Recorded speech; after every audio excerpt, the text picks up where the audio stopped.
Okay, so I've been filming, right? Hi, everyone. My name is Dearice Spencer Shackleford. I am Dearice. We're doing the real stuff today. You getting the blowout? Yes. You get the blowout look, hair all over the place? Yes. No lipstick, no makeup, no nothing.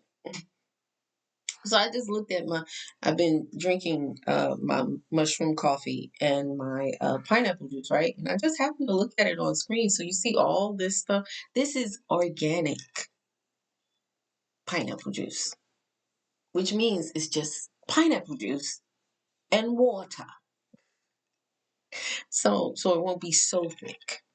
But I looked at it from the bottom. I was like, oh my goodness, look at all of that down there. Somebody probably think it's, I don't know, whatever. Hey, so I'm back doing the things.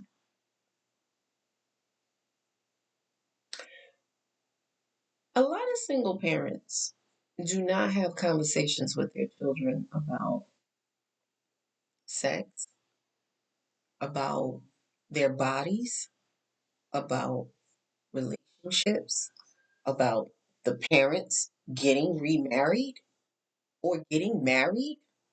Because some parents like, forget it, I'm not getting married. You don't have to worry about that, and if I'm dating somebody, you ain't gonna get that serious.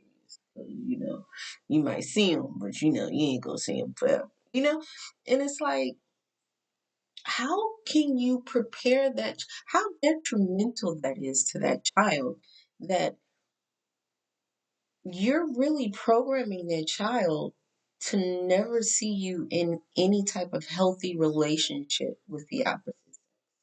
You're not even preparing them for it. I had a conversation with my daughter today. She's 12. And we were talking about me getting married, me getting married again. And she mumbled, she said, I said, what did you say? She said, I said, what you say? She said, I don't know if she said something to the effects, and I'm going to paraphrase.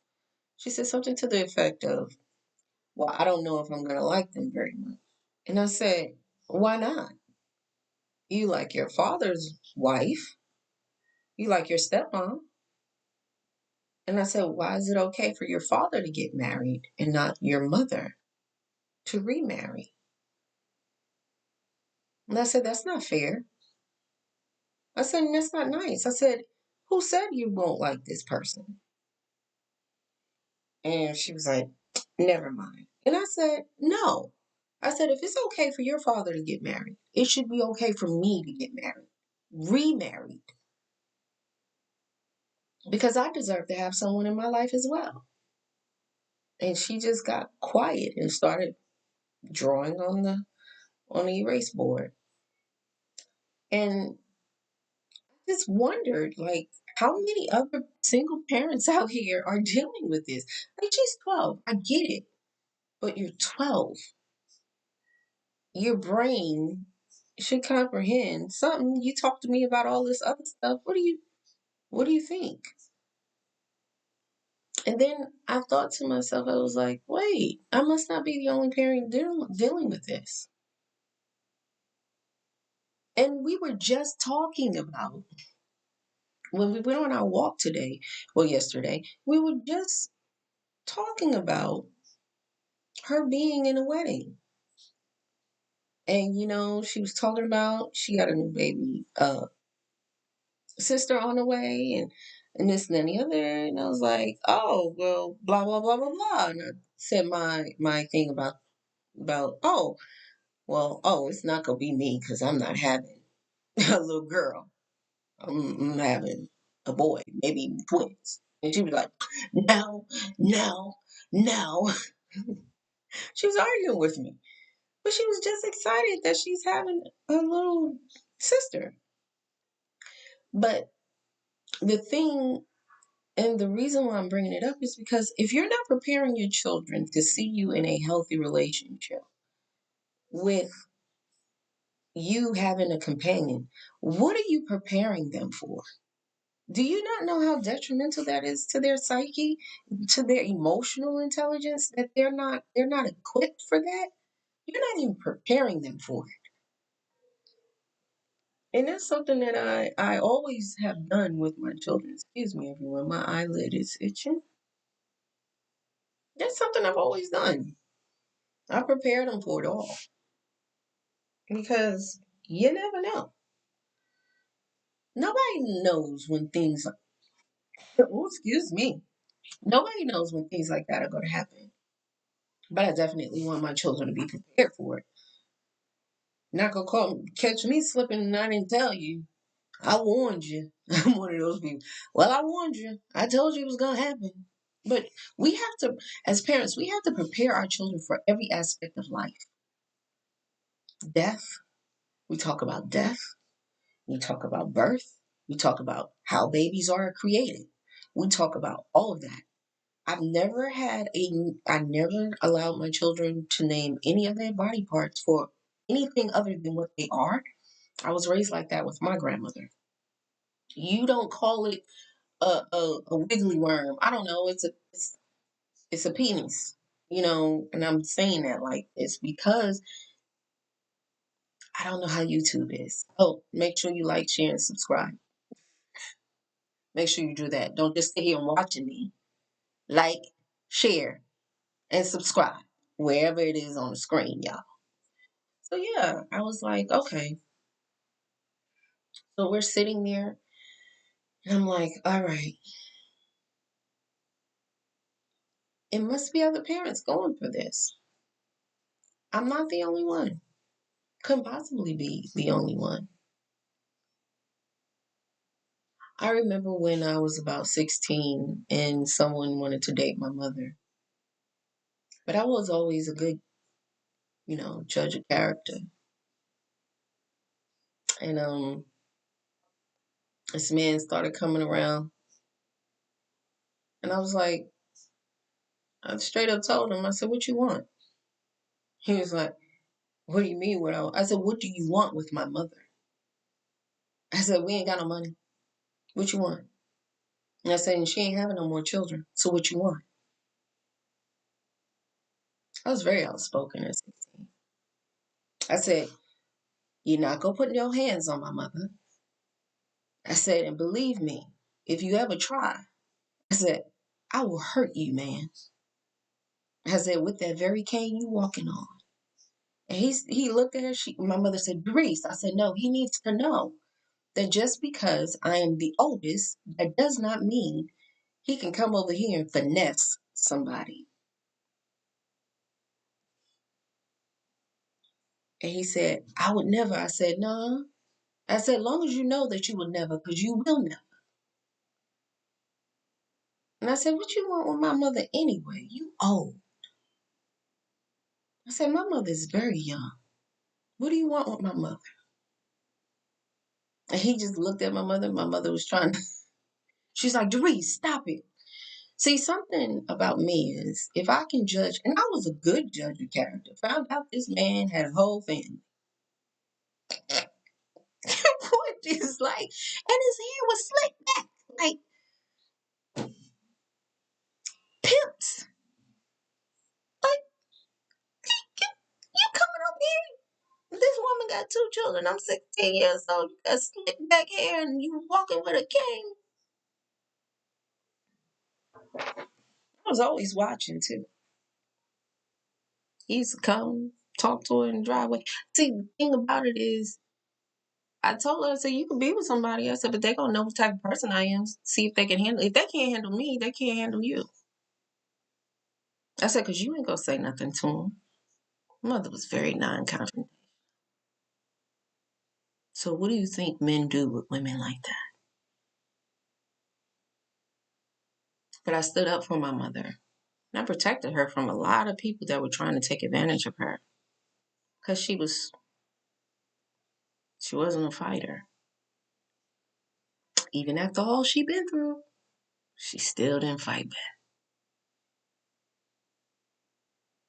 So, if you're not preparing your children for situations like that, where they can see the truth about a person,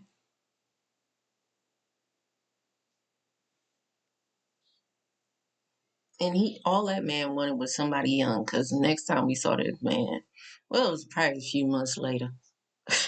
I don't know. I was 16. He was with some young woman. Young, just taking him for his money.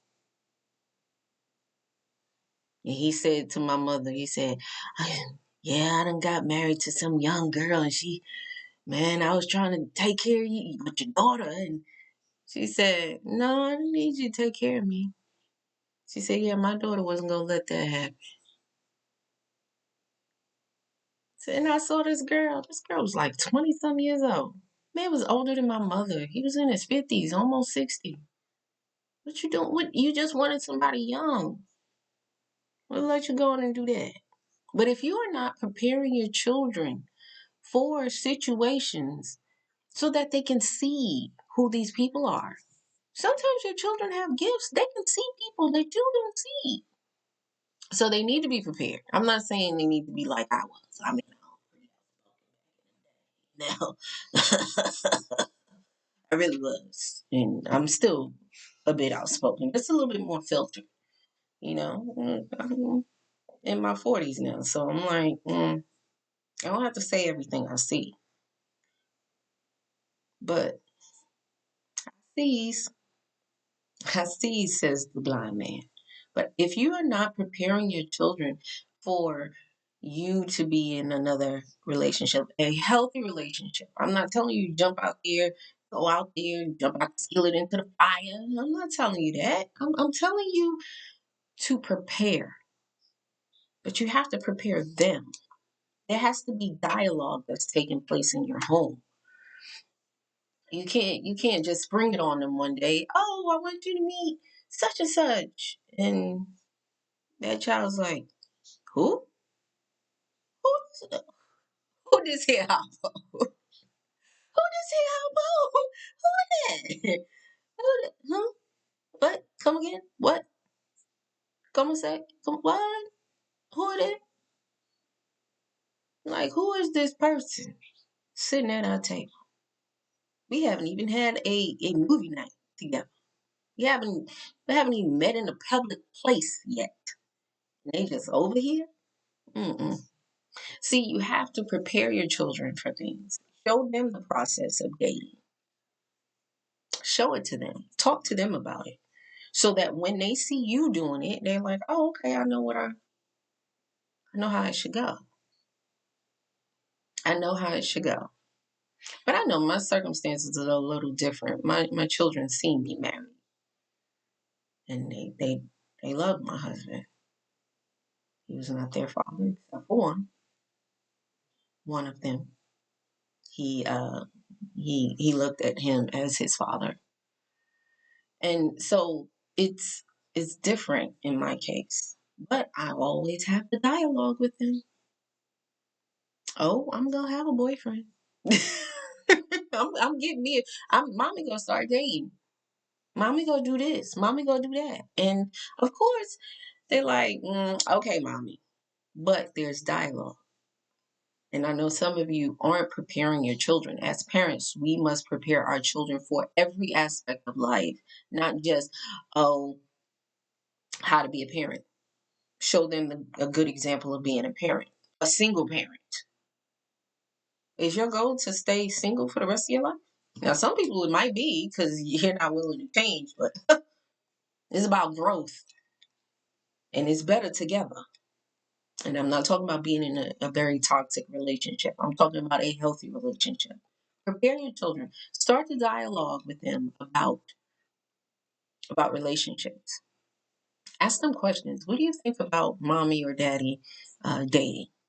What do you think about mommy or daddy getting married again? What do you think about that? How do you feel? How does that make you feel? Start that dialogue. Don't just spring it on them. Next thing you know, hey, I want to take you somewhere, and you going over to somebody's house, and she looking like, who is this? Or you taking your children somewhere, and they like, who are these people? And you having them meeting a woman with all these children, and you haven't had a dialogue with them. It is unfair, is very, very rude, and it's disrespectful to your children. They're human beings. Like, I just don't understand. Like, what are you doing? What are you doing? And then you wonder why your children run off and they elope. They go get married without you. What examples have you showed them? Did you talk to them before you got married?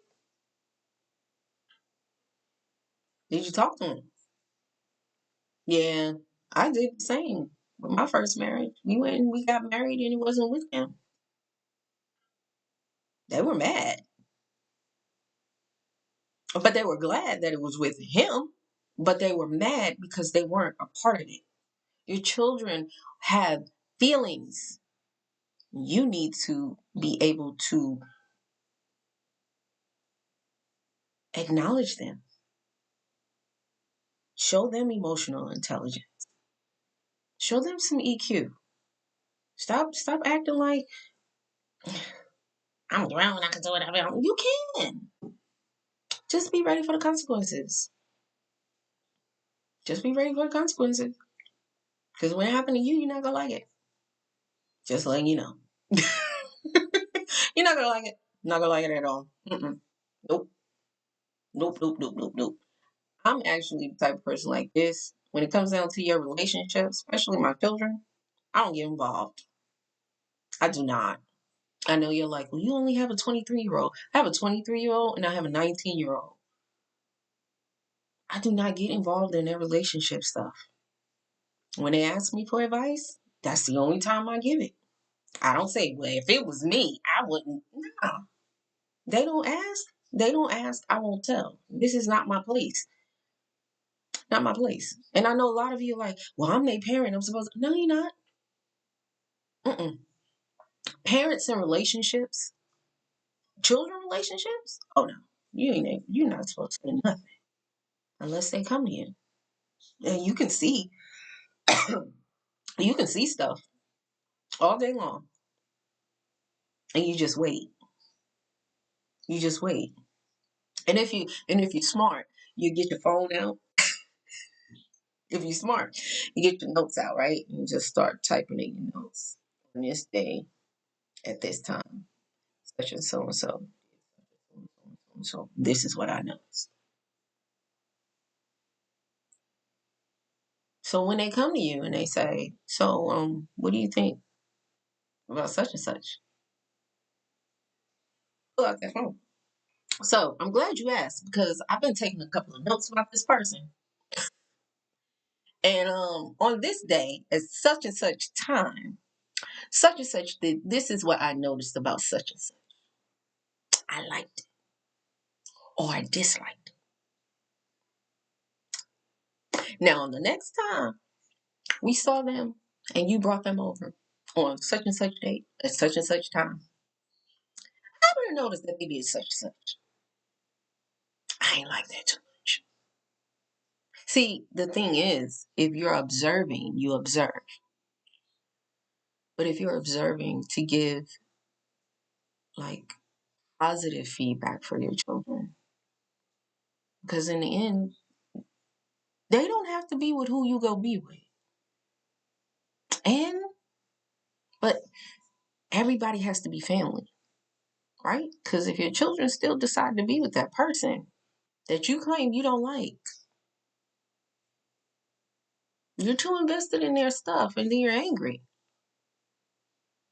Look, if you're not having the foundation of it all is having conversations about relationships with your children, the whole process of dating, the whole process of everything. It shouldn't be you wait until you bring the person home talking about we get married. Come again?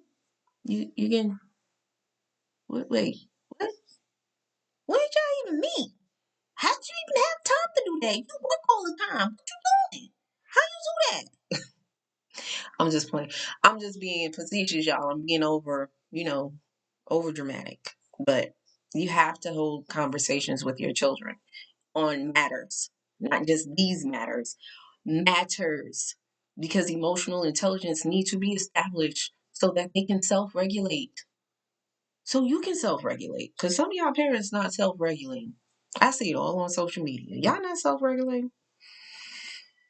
And y'all need to sign up for my Rise, Heal, and Lead workshop on March the 8th. Yes. Yes. It's serious. Okay, y'all. I love you so very much. That was 2020 when I said that. God loves you and so do I. Hold real conversations with your children. As a parent, that is part of what you're supposed to be doing. Starting a dialogue with your children about everything, not just one particular thing, every single thing. If it pops up in your heart, on your heart, and in your mind to talk to them about it, talk to them about it. And just ask God to word your mouth on how to start the conversation. A lot of times, if you are in sync with your children and your children are in sync with you, they'll bring it up first. Happens all the time with me. I don't know about you. So this is from one parent to another. Hope I helped you.